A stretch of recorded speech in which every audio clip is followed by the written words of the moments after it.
Hi friends, ನಿಮ್ಮೆಲ್ಲರಿಗೂ ಕೂಡ ನಿಮ್ಮದೇ ಆಗಿರ್ತಕ್ಕಂಥ ಯೂಟ್ಯೂಬ್ ಚಾನಲ್ ಸ್ಟಡಿ ವಿತ್ ಪರಶುರಾಮ್ಗೆ ಸ್ವಾಗತ ಅಂತ ಹೇಳ್ತಾ 8ನೇ ತರಗತಿ ಪ್ರಥಮ ಭಾಷೆ ಕನ್ನಡ ಭಾಗ 2ರ ಪಠ್ಯಪುಸ್ತಕದ 6ನೇ ಗದ್ಯ ಪಾಠ ತಲಕಾಡಿನ ವೈಭವ.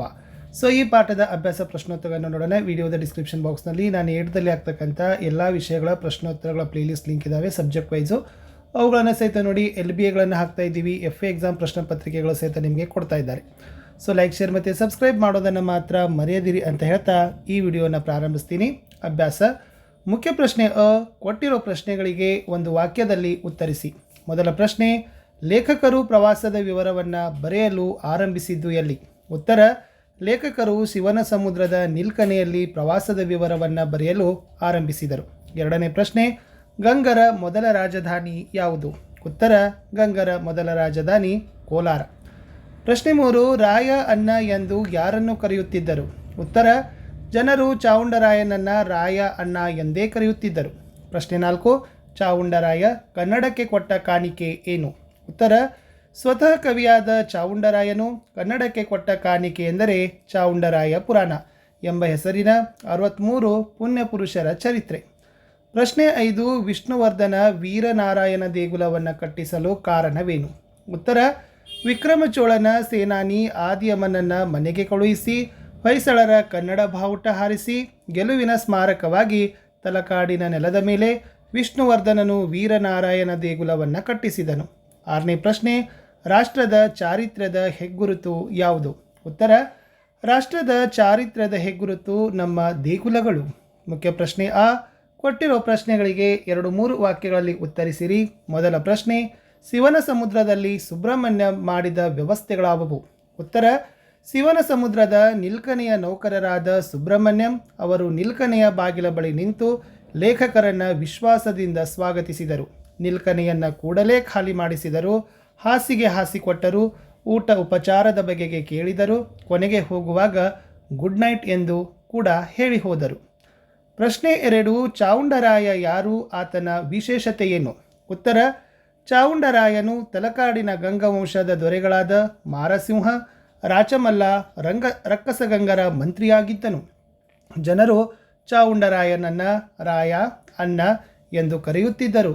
ಸ್ವತಃ ಕವಿಯಾದ ಚಾವುಂಡರಾಯನು ಕನ್ನಡಕ್ಕೆ ಕೊಟ್ಟ ಕಾಣಿಕೆ ಎಂದರೆ ಚಾವುಂಡರಾಯ ಪುರಾಣ ಎಂಬ ಹೆಸರಿನ 63 ಪುಣ್ಯ ಪುರುಷರ ಚರಿತ್ರೆಯ ಪುಸ್ತಕ.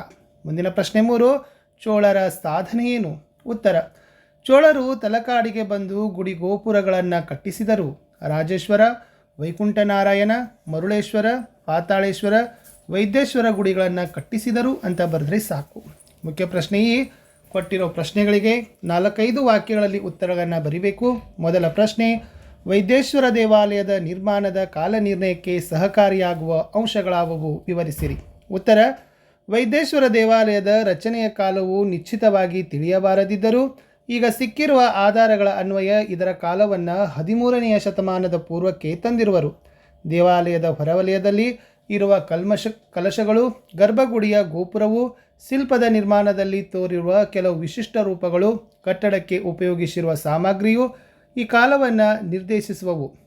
ಇವು ಶೃಂಗೇರಿಯ ವಿದ್ಯಾಶಂಕರ ದೇಗುಲ, ಹಂಪೆಯ ಹಜಾರರಾಮರ ಗುಡಿ, ತಾಡಪತ್ರಿಯ ಲೇಪಾಕ್ಷಿ ಮಂದಿರ, ತಲಕಾಡಿನ ವೈದ್ಯೇಶ್ವರ ದೇವಾಲಯಕ್ಕೆ ಸರಿಹೊಂದುವ ಕಟ್ಟಡಗಳಾಗಿವೆ. ಪ್ರಶ್ನೆ 2, ಲೇಖಕರು ಯುರೇಕಾ ಎಂದು ಕೂಗಿದ ಸಂದರ್ಭವನ್ನು ನಿಮ್ಮ ಮಾತುಗಳಲ್ಲಿ ಬರೆಯಿರಿ. ಉತ್ತರ, ಲೇಖಕರು ಮತ್ತು ಅವರ ಗೆಳೆಯರು ವಿಜಯಪುರದ ಅರ್ಕೇಶ್ವರನ ದೇವಾಲಯದ ದರ್ಶನಕ್ಕೆಂದು ಆ ದಾರಿಯಲ್ಲಿ ಹೋದಾಗ ಹಳ್ಳವೊಂದು ಎದುರಾಗಿ ಮೋಟಾರು ನಿಂತು ಬಿಟ್ಟಿತು. ಹುಣ್ಣಿಮೆಯ 1 ಗಂಟೆಯ ರಾತ್ರಿಯಲ್ಲಿ ತಮ್ಮ ಗೆಳೆಯರನ್ನು ಮೋಟಾರಿನಲ್ಲಿ ಕುಳ್ಳಿರಿಸಿ ಲೇಖಕರು ಮತ್ತು ಸಾರಥಿ ನಡೆದುಕೊಂಡು ದೇವಾಲಯವನ್ನು ಹುಡುಕಿಕೊಂಡು ಮುಂದೆ ಹೋದರು. ಅನತಿ ದೂರದಲ್ಲಿ ಗಿಡ ಮರಗಳ ಪೊದೆಯಲ್ಲಿ ಏನೋ ಬೆಳ್ಳಗೆ ಮುಸುಕಾಗಿ ಕಂಡಿತು. ಅದನ್ನು ಕಂಡು ಆನಂದದ ಆವೇಶದಲ್ಲಿ ಲೇಖಕರು ತಮ್ಮ ಗೆಳೆಯರಿಗೆ ಕೇಳುವಂತೆ ಚೀರು ಧ್ವನಿಯಿಂದ ಯುರೇಕಾ, ಬರೋ ಗುಡಿ ಸಿಕ್ಕಿತು, ಬರೋ ದೇವಾಲಯ ದೊರಕಿತು ಎಂದು ಕೂಗಿದರು. ಪ್ರಶ್ನೆ 3, ಸ್ಥಳನ ವಂಶಕ್ಕೆ ಹೊಯ್ಸಳ ಎಂದು ಹೆಸರು ಬರಲು ಕಾರಣವೇನು? ಉತ್ತರ, ಹೊಯ್ಸಳ ವಂಶದ ಮೂಲ ಪುರುಷನ ಹೆಸರು ಸಳ. ಈಗನ ಮೂಡಿಗೆರೆ ತಾಲೂಕಿನ ಸೊಸೆಯೂರಿನಲ್ಲಿ ಒಂದು ದಿನ ವಾಸಂತಿಕಾ ದೇವಾಲಯದ ಪೂಜೆಗೆಂದು ಹೋದ ಸಳನು ಸುದತ್ತ ಗುರುವಿನ ಬಳಿ ಉಪದೇಶ ಕೇಳುತ್ತಾ ಕುಳಿತನು. ಅಂದು ಅಲ್ಲಿಗೆ ಹುಲಿಯೊಂದು ಅವನೆಡೆಗೆ ಜಿಗಿದು ಬಂದಿತ್ತು. ಆಗ ಸುದತ್ತ ಮುನಿಯು ತನ್ನ ಕೈಯೊಳಗಿನ ಬೆತ್ತವನ್ನು ಸಳನಡೆಗೆ ಚಾಚಿ ಹೊಯ್ ಸಳ ಎಂದು ಆದೇಶವಿತ್ತನು. ಸಳ ಕೂಡಲೇ ಹುಲಿಯನ್ನು ಎದುರಿಸಿ ಅದರ ಗಂಟಲಿನಲ್ಲಿ ಖಡ್ಗವನ್ನು ತುರುಕಿ ಹುಲಿಯನ್ನು ಹೊಯ್ದು ಕೊಂದನು. ಅಂದಿನಿಂದ ಸಳನ ವಂಶಕ್ಕೆ ಹೊಯ್ಸಳ ಎಂಬ ಹೆಸರು ಬಂದಿತು ಅಂತ ಬರೆದ್ರೆ ಸಾಕು. ಇನ್ನು ಮುಖ್ಯ ಪ್ರಶ್ನೆ, ಈ ಸಂದರ್ಭ ಸಹಿತ ಸ್ವಾರಸ್ಯವನ್ನು ವಿವರಿಸಬೇಕು. ಮೊದಲ ವಾಕ್ಯ, ಸುತ್ತನ ಲೋಕವೆಲ್ಲ ಮಲಗಿಕೊಂಡಿದೆ. ಆಯ್ಕೆ, ಈ ವಾಕ್ಯವನ್ನು ಶ್ರೀ ಹಿರೇಮಲ್ಲೂರು ಈಶ್ವರನ್ ಅವರು ಬರೆದಿರುವ ಕವಿ ಕಂಡ ನಾಡು ಎಂಬ ಪ್ರವಾಸಕಥನದಿಂದ ಆಯ್ದ ತಲಕಾಡಿನ ವೈಭವ ಎಂಬ ಪ್ರವಾಸಕಥನದಿಂದ ಆರಿಸಲಾಗಿದೆ. ಸಂದರ್ಭ, ಲೇಖಕರು 1950ನೇ ಇಸವಿ ಅಕ್ಟೋಬರ್ ತಿಂಗಳು ಮಂಗಳವಾರ 20ನೇ ತಾರೀಕು ರಾತ್ರಿ 12 ಗಂಟೆ 15 ನಿಮಿಷದಲ್ಲಿ ಶಿವನ ಸಮುದ್ರದ ಪ್ರವಾಸಿಗರ ನಿಲ್ಕನೆಯಲ್ಲಿ ಕುಳಿತುಕೊಂಡು ಆ ದಿನದ ಪಯಣದ ವಿವರವನ್ನು ಬರೆಯುವಾಗ ಈ ಮಾತನ್ನು ಹೇಳುತ್ತಾರೆ.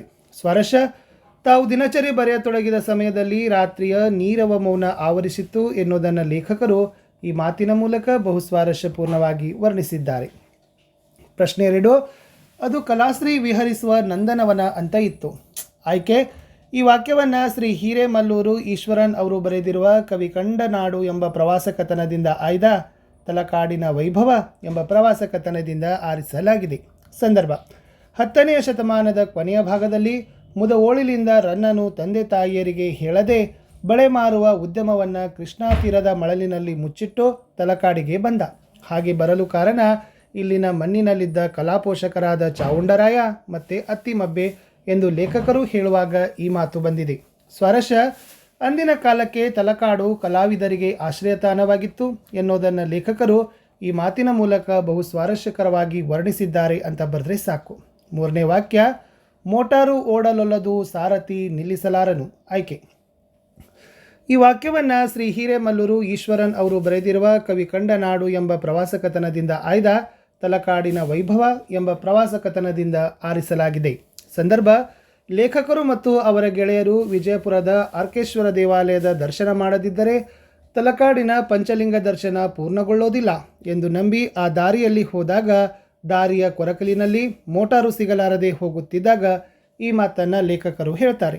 ಸ್ವಾರಸ್ಯ, ಬಹು ಇಕ್ಕಟ್ಟಾದ ಕೊರಕಲಿನ ದಾರಿಯಲ್ಲಿ ಮೋಟಾರು ಚಲಿಸುತ್ತಿದ್ದ ವೇಗವನ್ನು ಕುರಿತು ಲೇಖಕರು ಈ ಮಾತಿನ ಮೂಲಕ ಬಹು ಸ್ವಾರಸ್ಯಕರವಾಗಿ ವರ್ಣಿಸಿದ್ದಾರೆ.